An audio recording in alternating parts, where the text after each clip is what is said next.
கன்னி ராசி அல்லது கன்னி லக்னம் சார்ந்த நபர்களுக்கு ஆடிட்டிங், அக்கௌண்ட்ஸ் துறை, டீச்சிங் துறை, பேங்கிங் துறை, நகை கடை வச்சிருக்கிறவங்க, வெள்ளி கடை வச்சிருக்கிறவங்க, fashion jewellery, makeup artist, media தொழில், இந்த மாதிரி எது வச்சிருந்தாலும் சரி ரொம்ப சூப்பரா இருக்கும். நிறைய பேர் வந்து இன்கம் டாக்ஸ்ல, போலீஸ் டிபார்ட்மெண்ட்ல, விஜிலன்ஸ்ல இந்த மாதிரி இடங்கள்ல வேலை கிடைக்கும். நிறைய பேர் டாக்டர் சீட்டு கிடைக்கும். நிறைய பேர் நினைச்ச காரியங்கள் கை கூடும். கணவன் மனைவிக்குள்ள சின்ன சின்ன தகராறுகள் கண்டிப்பாக கொடுக்கும். உடம்பு உஷ்ணம் ஜாஸ்தி ஆகும். அதனால பொதுவாகவே மூக்குச்சளி, கண்ணு பிரச்சனை, தொண்டை எரிச்சல், உபாதைகள் இதெல்லாம் வந்து கொஞ்சம் வரக்கூடிய வாய்ப்புகள் இருக்கு. ஆனா பெரிய மாற்றத்திற்கு கண்டிப்பா நீங்க ரெடி ஆயிட்டு இருக்கீங்கிறது தான் உண்மை. கன்னிராசி நண்பர்களுக்கு வெறித்தனமான ஒரு தொழில் அமையும். பணம் நல்லா ஃப்ளோ இருக்கும். முழு தைரியமும் தன்னம்பிக்கையும் இருக்கும். அசாத்தியமான வெற்றியை நீங்கள் காணக்கூடிய ஒரு காலகட்டம். இந்த மாசம் ஒரு புது மருத்துவ கண்டுபிடிப்பு வெளியே வரும். சூப்பரா இருப்பீங்க. இன்ஃபேக்ட் கன்னிராசி நண்பர்கள் நிறைய பேருக்கு பணம், பொருளாதாரம், டிரான்ஸ்பர் எல்லாமே கிடைக்கும். தூக்கம் மட்டும் பாத்துங்க, மற்றபடி எந்த பாதிப்பும் கிடையாது. எல்லாமே ரொம்ப நல்லா இருக்கக்கூடிய அற்புதமான ஒரு டைமிங் தான் ஓடுது. கன்னிராசி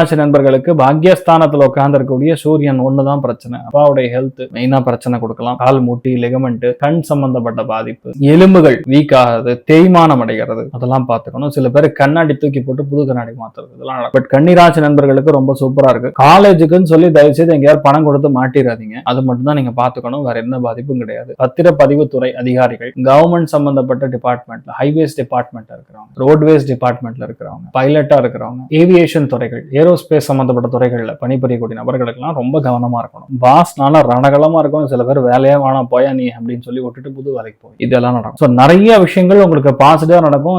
இந்த மாசம் ஃபுல்லா ஒர்க் பிரஷர் வந்து ஹெவியா இருக்கும். நரசிம்மர் தான் உக்ரம் வீரம் மகாவிஷ்ணு ஜுவலந்தம் சர்வதோமுகம் நிருசிம்ஹம் பீஷணம் பத்ரம் மிருத்யோர் மத்தியம் நமாமியாம். உக்ரம் வீரம் மகாவிஷ்ணு. உக்ரம் வீரம் வந்து நீங்க நரசிம்மர ஸ்லோகம், அதை வந்து நீங்க படிக்கும்போது மகாவிஷ்ணும்னு சேர்த்துக்கிட்டா ஒரு பெரிய ஒரு சக்சஸ் உண்டு. நம்பிக்கை உருவாகும். பெரிய ஒரு ஏற்றத்தை கண்டிப்பா கொடுக்கும். சந்தோஷம்ங்கிறது 70, பொருளாதாரம் 100.